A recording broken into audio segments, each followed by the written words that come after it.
I come with great humility on the issues I want to present here. Dov asked me to give you my thoughts on the delegitimization of Israel.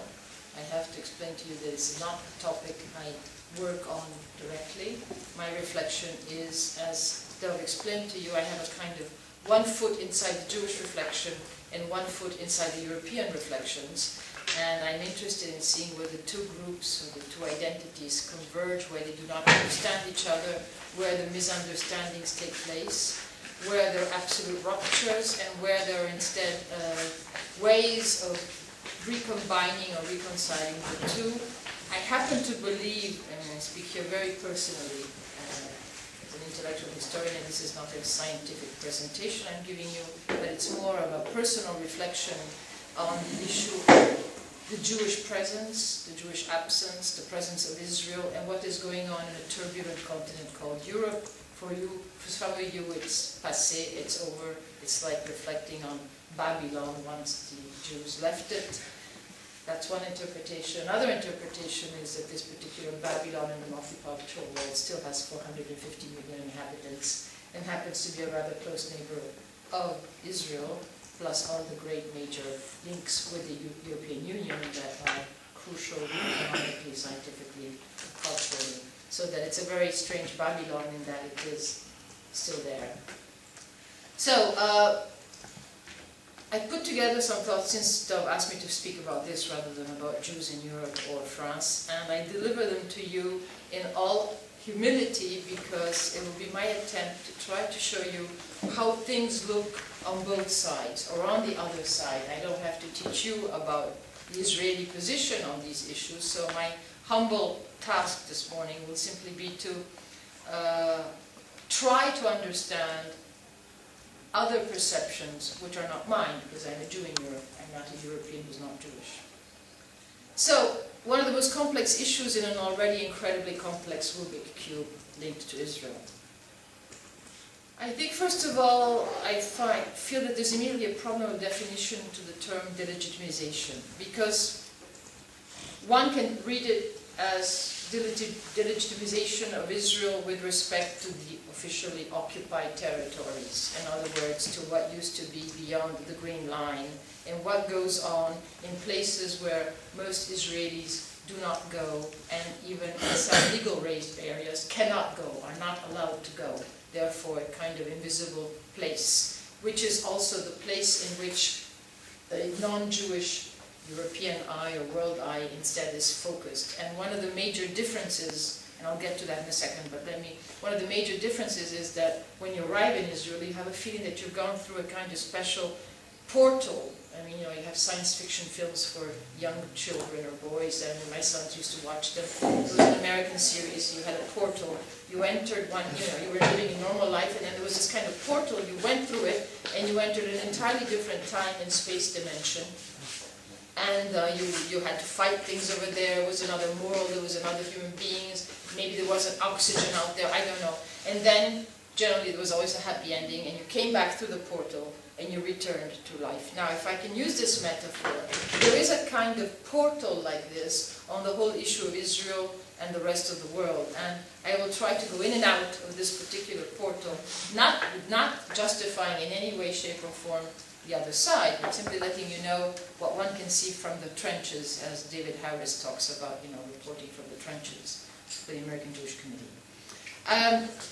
The second delegitimization of Israel is more the notion that behind the so-called saying that Israel is not doing proper things inside the occupied territories, there will be a far deeper and more complex delegitimization of Israel, which is against the Jewish state and the entire Zionist project, which means that it is a delegitimization of what happened not only in 1948, but even going back to the Balfour Declaration. And I don't know right now whether in Israel there is a consensus that number one might have some comprehensible, partially legitimate reasons to exist, or whether the number one legitimization linked to the post-Green Line occupied territories will inevitably lead to the second total delegitimization of the Zionist project. I know that it is obvious that you here in Israel would have to handle number one as perhaps leading to number two, because it's an existential question. The only thing I'm here to do today is to try to explain what are the factors that have led people who absolutely do not want to have number two, in other words, the destruction of the State of Israel, into a position of a critical attitude vis-à-vis Israel in terms of the occupied territories, or it's how it's handling the whole issue of the Palestinian question. So it is not necessarily my position, but I'm trying to explain to you what goes inside the first delegitimization, and I'm not speaking about the second. I think it is in Israel's interest not to lump the two together. In other words, not to address those who are delegitimizing on the first issue as though they were in the camp of the second. It's just a real political analysis that I'm giving you here. Because if there is such an existential war, complexity makes a difference. And being able not to take people from the number one camp and assume they're part of the number two is a way of keeping them closer to the interests of Israel than if you start saying you are not only anti-Semitic, but you're an anti-Zionist and a denier of the Jewish people. They can then slowly move from one to two. Because, as I never cease to say, what used to be a compliment or an elegant intellectual stance before the Shoah in the 1920s and 1930s, when it was almost intellectually fashionable to be anti-Semitic, still remains to this day a major insult. And I'm not talking perhaps about the Muslims in the banlieue, but I'm talking about the elites of society. You cannot give a worse insult to someone than to accuse this person of being anti-Semitic if he or she opens his or her mouth and voices some critiques of Israel, which are always far smaller than what, because Israel is a democracy, is read in the front pages of Haaretz or elsewhere. And so there is a feeling, and we have to discuss it, and I want to discuss it further perhaps, of trying to understand what to do with such people, where to put them. They have a feeling that they're being lumped with their absolute enemies, anti-Zionist, perhaps even Holocaust deniers, I don't know, but and therefore they feel even more tense about the whole issue and generally opt for what I call silence. Now, we know that silence like a cancer grows, which is what Simon and Garfunkel used to sing about many years ago. And there's nothing worse than silence, because you don't know what's inside silence. You know when one speaks something, and you can relate to it, and fight it, or absorb it. But in silence lies some of the greatest difficulties that we can face. So I think that was one of the elements. So let me try to give you a feeling of what is the worldview of those who might say, well, there must be a sort of two-state solution, we must find a solution. Israel may have gone over the board and has become criticizable in the way it handles, I don't know, things at checkpoints, daily life of the Arab world. You fill in the gaps. That's not my problem. It's not what I want to discuss here. I want to explain to you what I consider to be the new sort of intellectual, cultural context that one can find in the streets of the metropolises of Europe and a non-Jewish world that might enter the first delegitimization and would scream at being accused of being either anti-Semitic or anti-Zionist. The first element, and I have written about this, is that we have entered what I call an asemitic era. I call asemitic an era in which people are no longer anti-Semitic as they were with state anti-Semitism or official anti-Semitism in the past, but they are no longer philo-Semitic as they were to make up for the Holocaust or the fact that the Jews needed special attention. There's a feeling that the Jewish past, the Holocaust horror, has been given its due in a sense. The museums have been built, the Holocaust memorials have been given, spoliation has been taking place, commissions have been set up to give back the art, repentance has occurred, and there have been what you could call the golden age of the Jewish centrality of the 1990s has taken place, so that if you're a mayor or if you're an elected official, there is nothing that the state officially has to do to make up for the horror of the past. But there is, of course, inside the rule of law, the constant obligation to fight anti-Semitism. So this asemitism is built on the fact that the Jews are there like everybody else. It's not an easy category in which to live if one is a Jew. We've been historically used to anti-Semitism. Historically, we do not much like Philo-Semites. We sort of feel like brushing them off because they cling too much and love you too much, and it's a bit fatiguing in the end. Anti-Semites we like because we know how to handle them. So the danger now would be, imagine a world in which you have neither anti-Semites nor Philo-Semites, but people who on Monday might go and see a Jewish film, on Tuesday they'll go to a Buddhist conference, on Wednesday they're back into the church, and on Thursday they're doing something else, in which it's part of their landscape to have Jewish things or Jewish references. Normal. In a good, self-respecting, pluralist, democratic setting, which excludes a lot of the world, but I'm talking about Europe today, in most of the European countries. This is something we're not used to. We don't know how to cope with such a thing. And so if in the context of this asemitic position, there's a feeling of saying, well, Israel isn't quite behaving the way we assume it should be because it's an advanced democracy, Westerner like us, then there's a kind of critique that can happen on X, Y, and Z.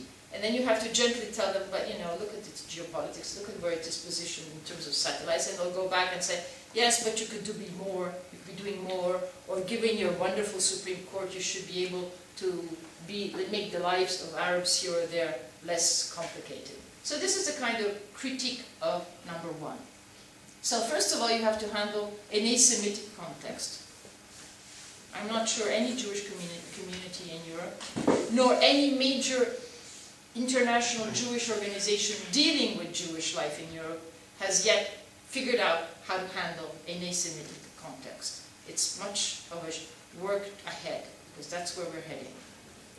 This Jewishness part of the European smorgasbord makes it so that it's hard to imagine, but you know, oh yes, my best friend's the son is having a bar mitzvah, oh yes, I'm going to the synagogue for this, or I'm going to go see a film in a Jewish cultural center, in and out of this Jewish world, out, in, as though it were a normal thing, not a small besieged community. And we have to understand what that means as well. The number of non-Jews who enter in and out of Jewish places never ceases to grow, including because of intermarriage. But just also simply because of interest, conferences, seminars. All you have to do is look at the Museum of Jewish History in Paris, the Great Jewish Museum in Paris, to see the kinds of crowds that will attend conferences on Jewish topics. You have to reserve to sit there. And it's not the usual Jews sitting together because they're hovering in fear. No, it's people who want to understand Primo Levi, they want to discover Italian Jewry, they're discussing this author. Major actors from the Comédie Française come and deliver or read out excerpts. This is to have you understand what this kind of Jewish presence is like, that you take a perfectly non-Jewish actor of the leading theater company of France, and they consider it an honor to be invited to read excerpts of a Jewish diary, or letters, or so forth. This is what I'm talking about, Jewishness as part of the great European smorgasbord. In a country where so many people say, anti-Semitic France. Now, the third element is this unbelievable openness to Israeli culture and its vitality. My sons have gone to business. I have one son who went to the asitic, the business school in France, with many Lebanese friends. Well, a priori, they're not exactly supremely pro-Israeli, and we have the recollection that Israel has visited them more than once. And the reaction is that if you can, there's not an Israeli film they haven't seen. Culture, relevance, music. They know about Israeli culture because it's there served on a platter. What's true in France is true everywhere else across Europe. And this is an element that one has to also take into account. That it's not a closed thing that the embassy does, a little cultural presentation and the Jews will come. The Israeli civil society has managed to leapfrog the official representatives of the Jewish community or of the Israeli government to go into the wider society. And because of its internal wealth and criticism, it has led to an understanding of the problems of Israel. And therefore non-Jews start dialoguing with the problems of Israel as seen by the Israeli artists, and when they open their mouths, all of a sudden they're slapped as anti-Semites. Do you understand what I mean? And so there's a feeling, but, you know, this actor, this comedian, this theater person, this musician has said 10 times more than I've said. Why am I an anti-Semite? This is the psychological climate I'm trying to convey to you, because they feel that there is an Israeli civil society that fully partakes of their own multiple complex identities. Then you have what I would call, or, you know, the typical thing about, you know, if we read Haaretz, I mean, if a European newspaper printed what Haaretz prints, it would be put in a situation of being accused of libel against Israel. So this becomes my other point. And here I'm trying to, not to be just provocative, I'm trying to give you the other side.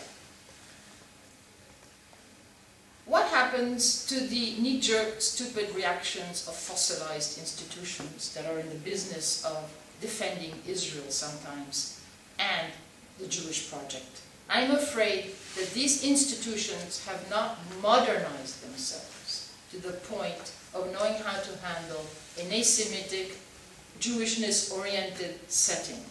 Let me give you one example, which I have lived personally, and I decided to explain it to you because it is worth. It's a small example from a little detail. I happen to have a couple of Jewish friends who have a summer festival of music in France, which is attended by different quartets.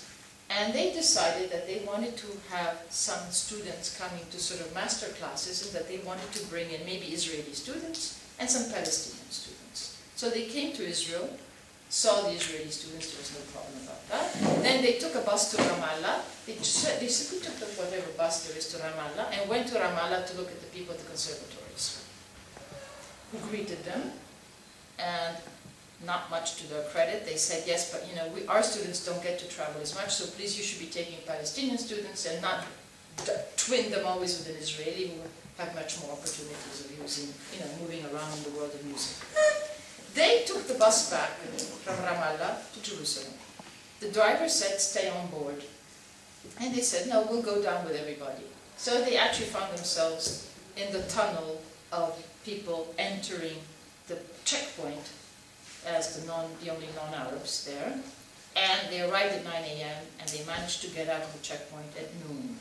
Now, the issue here is not what happens at the checkpoint, although they were somewhat surprised to see because they were surrounded by elderly women, children, people with hospital appointments, none of whom could be kept because on that given day, whoever was at the checkpoint, there was no dangerous person, but they were slow about it. And their reaction was, and I'm not making any provocations here, they said, well, there were young people of, you know, the soldiers chatting with each other, joking about things, and then one person after the other would take 10 minutes between one person and the other going through the turnstile.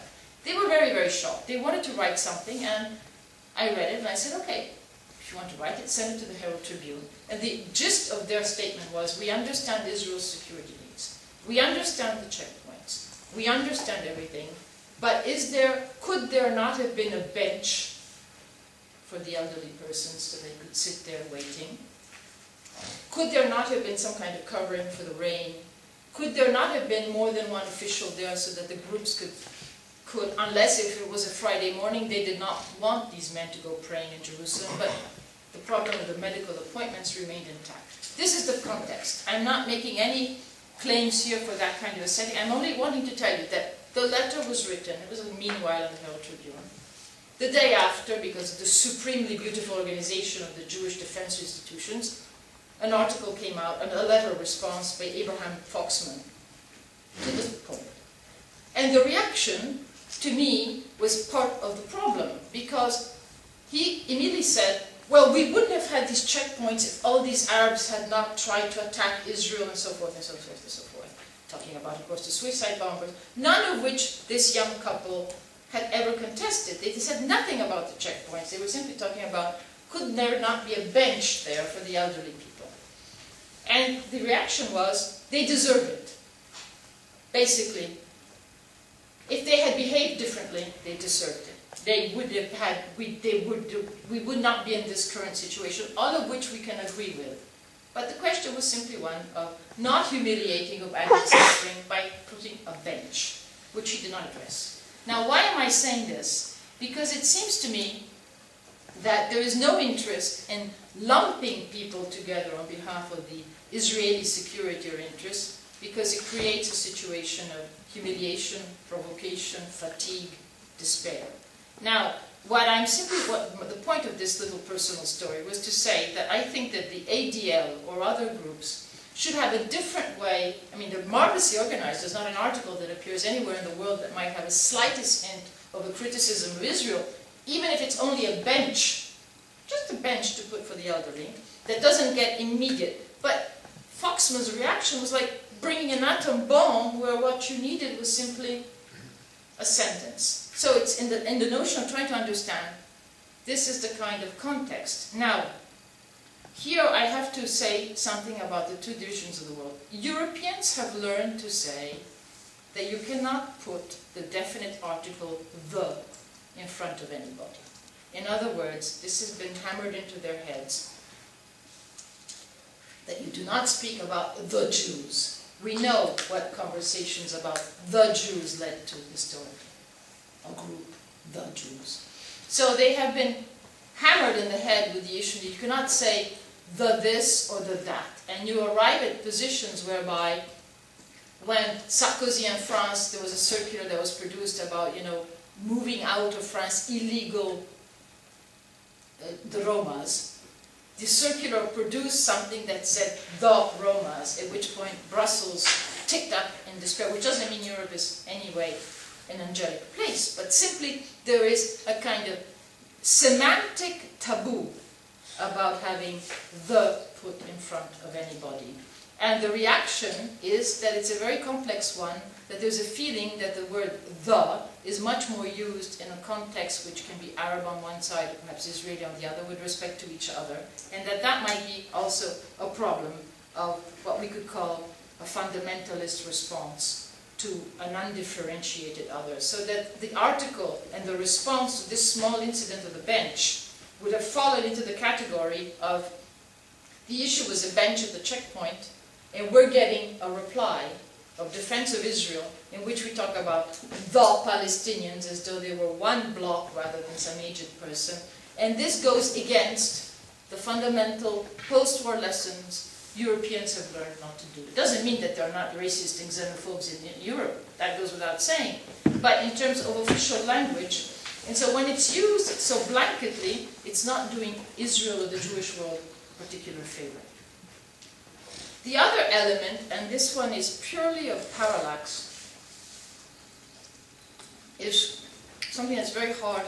And you must understand that if I were sitting in Brussels or somewhere, I would be giving the other side of the picture. You see what I mean? When I have to speak to Europeans, I'm giving them a completely different internal Jewish message so they understand how we or the Israelis think. So it's not that I'm sitting here like some kind of radical haranguing you. The other element that has become acutely visible for me is that around the world, the Israeli-Palestinian conflict is, like the big hot spot, which means that in the world, in the vision of people, they have visions of, Palestinians and Israelis sort of looking at each other in the face, throwing rocks at each other. Yes, I know that yesterday during Jerusalem Day there was some bit scurry of violence. It made the Herald Tribune even about a few people throwing stones, and between the Palestinians and the Muslim Quarter and some of the people celebrating the day on this side. But that's not what I mean. Psychologically, people assume that it's a hot point, which it is, but it's a hot physical point in which Israelis and Palestinians are basically, looking at each other every day. And the reality when one enters Israel is that ultimately we don't see the Palestinians anymore. The wall, the protection barrier has made them less visible. In terms of employment, they're less visible. There are others who have replaced them. So that you can walk, as I was in Tel Aviv yesterday, and forget where Israel is. So there's a complete dissonance between the understanding of the world as it sees the Israeli-Palestinian conflict and the reality in here. We are like in a magnificent sound room that's protected, ever more powerful, ever more beautiful, ever more diverse, ever wealthier, ever, everything. It's a miracle. Every year you come back and you say, "My, the whole world is looking like that, except for China, maybe, and India." So the Western world doesn't look so hot, but in Israel, it's blooming. But it's like, sometimes I wonder if it's not blooming under a great glass bubble, you know, like when you make balloons grow in the winter. But there is a problem, of absolute disconnection between how the world thinks and how Israelis think, because here in Israel, we don't see this tension. We don't see it anymore. It's one of the major defeats of the Palestinians themselves, that they put themselves in such a situation. But the reality is that there are new generations of Israelis who probably have never seen a Palestinian. Whereas in the past, they were there as garage mechanics, as restaurant people, I don't care, people, you saw them. Now they're invisible. And that element is something that if you convey it to the Europeans, the reaction, of course, is going to be, again, I'm not speaking here as my position, I'm trying to say, well, what's happening here? Is this an apartheid nation? Which is the most horrible insult an Israeli can hear, and an undeserved one. But if you walk around in a society and you never see the famous other, you come up to the notion of, well, where are they? How are they? You know, this is something that one should not, you have to understand the basis of this primeval reaction that comes from this, you know, learning how to be in a post-war world which should not have all of that. And I'm not justifying it, I'm simply telling you that this can be a reaction, but where are the Palestinians if you walk around Israel? So how can you solve the problem issue? You see what I mean? Please, you will ask me all sorts of burning questions in 2 seconds. Final element that I can tell you, because I lived it personally when I was at the Council of Europe, I had to go to Belgrade, to Serbia. It was 1998. No other European, I happen to have an Italian passport as well, no other European could go to Serbia without getting a visa, and Serbia was not giving any Europeans visas. Kosovo was on the verge of explosion, it was 1 year before the NATO bombings, and they had decided to create a conference on state, civil society, churches or whatever, and I was asked to go see and smell out the people, whether they were turncoats or what was going on. And since I had an Italian passport, I could go without a visa, which was in itself a kind of dubious situation. So I arrive in Belgrade with my Italian passport. I go through as though it were the German-French border. No one asks me anything. I arrive, I'm sitting there. I have my name, which doesn't seem, that's not Pinto, it's Pinto, it can be Jewish or not Jewish, Chroma Council of Europe. And I'm sitting in this meeting, and all of a sudden, people, and there are some NGOs, they're fighting against the Serbian position. And then one pope, Serbian pope, turns to me and says, "You don't understand anything." I mean, me being, you know, one of these European institutions.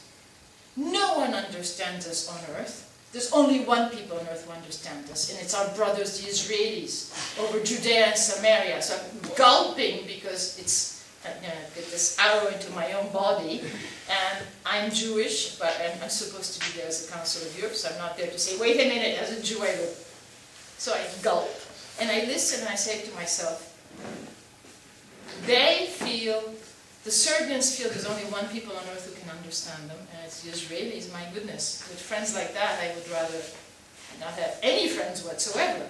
And so this is an example of one of the problems that is also happening. It was 98, it's not today. Fortunately, we've gone beyond, because a new generation have found it very convenient to find good old Mr. Mladic, pull him out so that Serbia can enter the European Union and send him off to The Hague.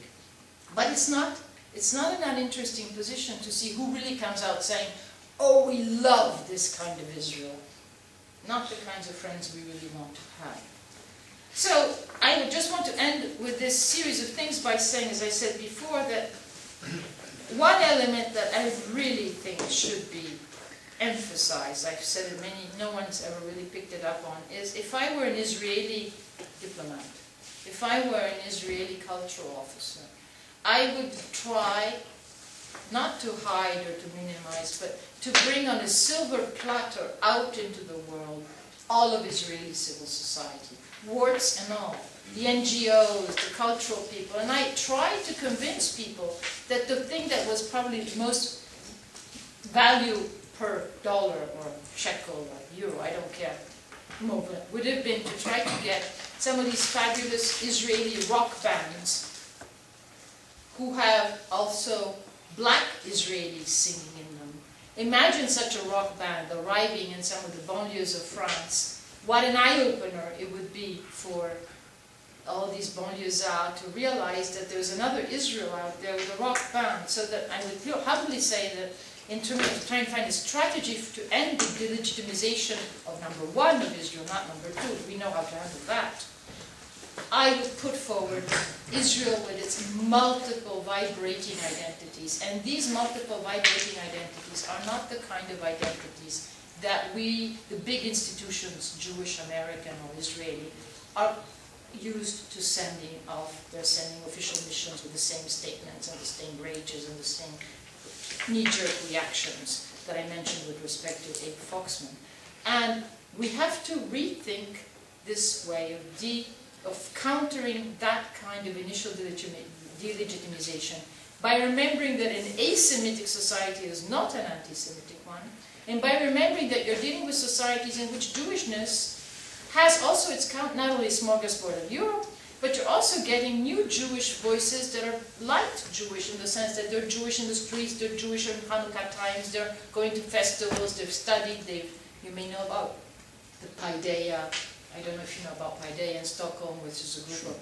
So these kinds of young new Jews across Europe are not standing on a moat with the same 10 trite positions. They are moving on into something else. And you get more for your money to legitimize Israel and the Jews in a cafe discussing some Talmudic precept, not in a yeshiva manner, but as a way of thinking philosophically, than you would with military. And I will only end with one thing. You must realize that today we're in a society where, for the major debates of the society, you have always on television a Jewish voice. It doesn't matter how few Jews there are.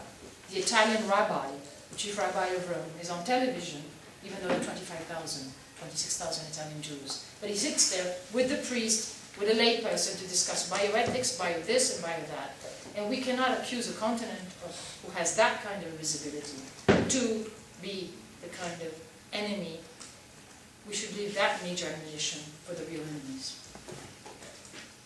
Now you can bombard me.